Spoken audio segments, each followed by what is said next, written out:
இப்போ நம்ம 6ஆம் பாவத்தில், அதாவது லக்னத்துக்கு 6ஆம் இடத்துல மாந்தி இருந்தால் எந்த மாதிரியான பிரச்சனையை கொடுக்கும் அப்படிங்கிறத பற்றி பார்க்க போகிறோம்.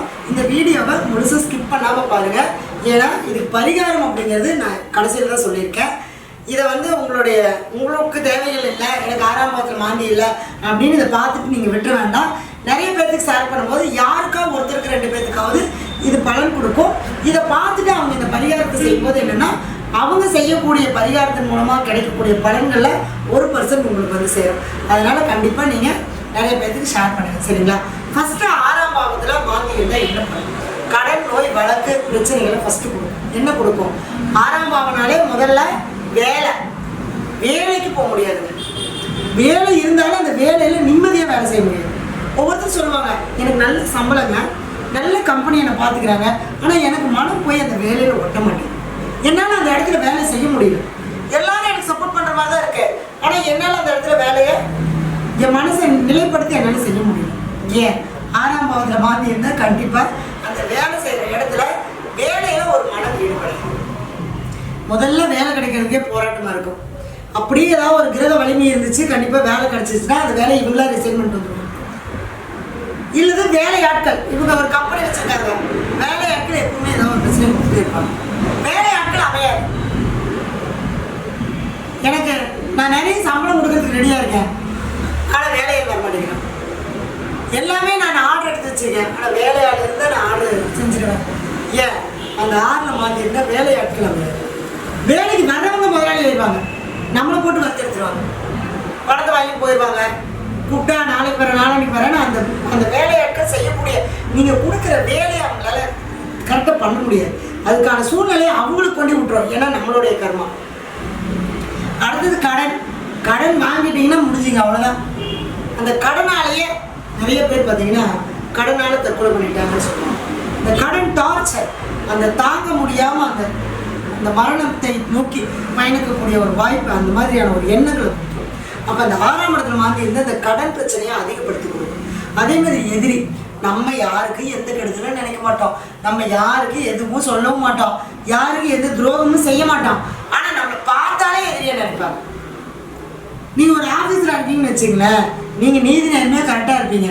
ஒரு ஃபைலில் கையெழுத்து போனீங்கன்னா உடனே அவங்க கேட்பான், ஏன் எனக்கு இந்த ஃபைலில் கையெழுத்து கொடுத்துருக்கீங்களா?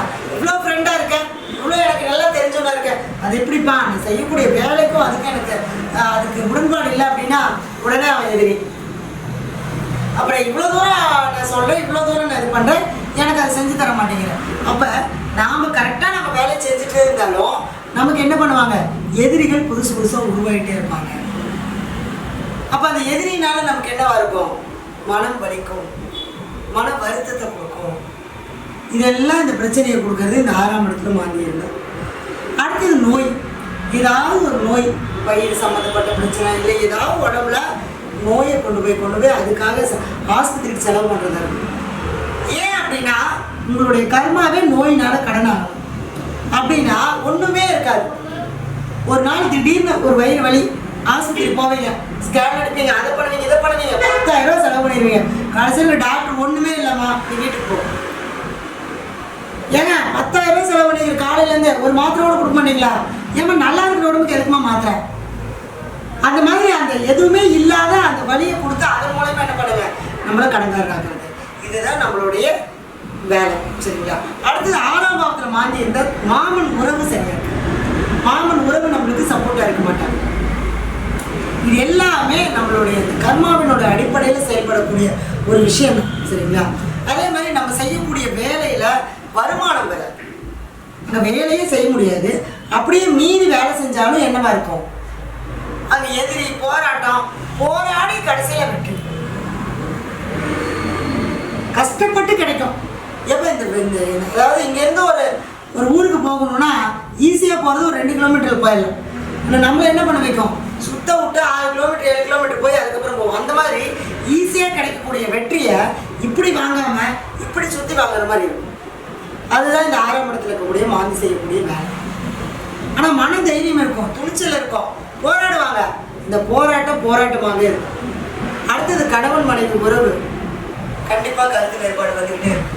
6ஆம் மாந்தி இருந்தால் சண்டை சச்சரவு, பக்கத்து வீட்டில் சண்டை, அக்கம் பக்கத்தில் சண்டை, சொந்தக்காரர் வீட்டு சண்டை, இதெல்லாம் வரும். நம்ம நல்லாவே இருப்போம், என்ன பண்ணுவாங்க, தானா வருவாங்க தேடி சண்டைக்கு.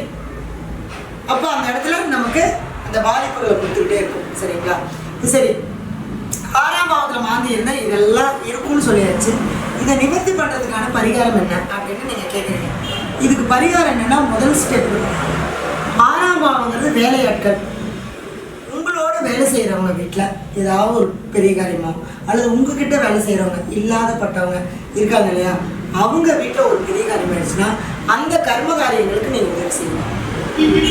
அப்படி இல்லைங்க, நான் யாரை போய் தேடுறது, உங்களுக்கு வேலையாட்கள் யாரோ ஒருத்தருப்பாங்க இல்லையா, உங்களோட வேலை செய்கிறவங்க அல்லது உங்ககிட்ட வேலை செய்கிறவங்க யாரோ ஒருத்தரை கூட்டிகிட்டு போய் இந்த மயானத்தில் போய் ஒரு மாலை ஒரு துணியை வாங்கி போட்டு வெத்தலை பாக்கு வச்சு தேங்காய் பழம் வச்சு ஒரு கடலை அவள் இந்த மாதிரியான ஒரு படையலை போட்டு ஒரு கற்பூரம் பற்ற வச்சுட்டு அங்கே இருக்கக்கூடிய வெட்டியாளுக்கு ஒரு 1,000 ரூபாய் கையில் கொடுத்துருவாங்க. நிச்சயமாக உங்களுக்கு அதுக்கு உண்டான பலி பிறந்துடும். இது பொதுவாக சொல்லக்கூடிய பலன். அதில் நம்ம 6ஆம் பாவத்தில் நம்மளுடைய மாந்தி என்ன நட்சத்திரத்தில் நிற்குது, அது எந்த வீட்டில் நிற்குது, அது அம்சத்தில் எங்கே நிற்குது அப்படிங்கிறதெல்லாம் பார்த்து பர்டிகுலராக அதுக்கு சில வழிபாடுகள் நம்ம செய்யும்போது நிச்சயமாக நம்மளுக்கு அந்த மாந்தி தோஷம் அப்படிங்கிறது நிவர்த்தி ஆகும். ஏன்னா மாந்தி அப்படின்னாலே நம்மளுடைய முன்னோர்களுடைய கர்மா தான். இந்த கர்மாவை நம்ம நிவர்த்தி பண்ணும்போது நமக்கு நிச்சயமாக நம்மளுடைய வாழ்க்கையில் அடுத்தடுத்த நிலைக்கு போகிறதுக்கான பயணத்தை நோக்கி நம்ம செல்ல ஆரம்பிக்கலாம். சரிங்களா? அதே மாதிரி நம்மளுடைய அலுவலகம் பார்த்திங்கன்னா ஈரோடு, திருச்செங்கோடு, சென்னையில் இருக்குது. ஆன்லைனில் ஜாதகம் பார்த்துட்ருக்கோம். நம்மளுடைய ப்ரொஃபஷனில் ஜாதகம் பார்க்குறது, ஜாதகம் எழுதி கொடுக்கறது, ஜாதகம் வந்து ஆன்லைனில் வந்து கிளாஸ் எடுக்கிறது. உங்களுக்கு ஏதாவது தேவைப்பட்ட கீழே இருக்கக்கூடிய நம்பருக்கு நீங்கள் கால் பண்ணுங்கள். எந்த பரிகாரத்தை செஞ்சாலும் நம்பிக்கையோடு செய்யுங்க, நல்லதே நடக்கும். நன்றி. வாழ்க.